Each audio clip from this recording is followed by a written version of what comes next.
CM Revanth రెడ్డిని బొగ్గు scam నుంచి బయటపడేసేందుకు డిప్యూటీ సీఎం బట్టి విక్రమార్క ప్రయత్నం చేస్తున్నారని మాజీ మంత్రి బీఆర్ఎస్ ఎమ్మెల్యే హరీష్ రావు ఆరోపించారు. సింగరేణిలో నైని సోలార్ స్కామ్లో కాదని ఇంకా చాలా కుంభకోణాలు ఉన్నాయని వాటిని త్వరలోనే బయటపెడతానన్నారు. టెండర్ల విషయంలో తాను అడిగిన ప్రశ్నలకు బట్టి విక్రమార్క సమాధానం చెప్పకుండా దాటవేశారని, ఈ విషయంలో మసిపూసి మారేడుకాయ చేసే ప్రయత్నం చేస్తున్నారని మండిపడ్డారు. సైట్ విజిట్ నిబంధన సర్టిఫికెట్ పై బట్టి అవాస్తవాలు చెప్పారని, సింగరేణి టెండర్ల ప్రక్రియలో పారదర్శకత లేదని ఆరోపించారు.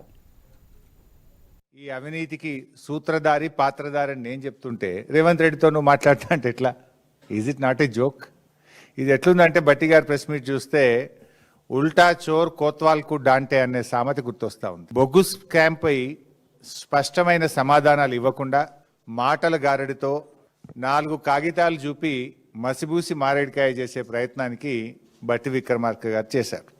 అసలు ప్రశ్న ఏంటో ప్రశ్నకు సమాధానం చెప్పకుండా సంబంధం లేని డాక్యుమెంట్లు చూపిస్తూ ప్రజల దృష్టిని, మీడియా దృష్టిని మరల్చేటువంటి ప్రయత్నం చేసినారు గౌరవనీయులు బట్టి విక్రమార్క గారు.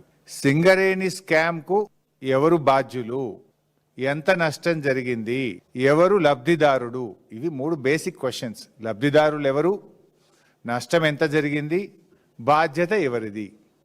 ఈ 3 కీలక ప్రశ్నలలో ఒక్కదానికి కూడా బట్టి గారు సమాధానం చెప్పకుండా దాటవేశారు. ఈరోజు దేశవ్యాప్తంగా సింగరేణి బొగ్గు స్కామ్ పై దేశమంతా కూడా చర్చ జరుగుతూ ఉంది. కానీ బట్టి గారు మాత్రం ముఖ్యమంత్రి గారు ఆయన బావమరిది భాగోతం బయటపడకుండా కట్టుకథలల్లి వాళ్ళని కాపాడే ప్రయత్నం చేస్తూ ఉన్నారు. తన 40 ఏళ్ల రాజకీయ అనుభవాన్ని అంతా కూడా ఉపయోగించి ముఖ్యమంత్రి గారిని ఈ బొగ్గు స్కామ్ నుంచి బయటపడేసేందుకు బట్టి గారు చాలా విఫల ప్రయత్నం చేశారు. కానీ అటర్ ఫ్లాప్ అయింది. సైట్ విజిట్ సర్టిఫికేట్ అనే అంశంపై బట్టి గారు అబద్ధాలను వండి వార్చారు. వాస్తవాలను దాచిపెట్టి బొగ్గు కుంభకోణం బయటపెట్టిన బీఆర్ఎస్ మీద బురద జల్లే ప్రయత్నం చేసినారు. సింగరేణి కాలరీస్ అనేటువంటిది తెలంగాణ ప్రజల ఆస్తి.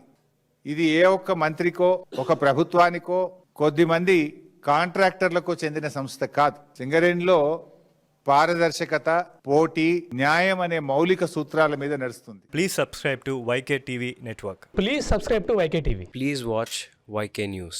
Don't forget to subscribe YK News channel.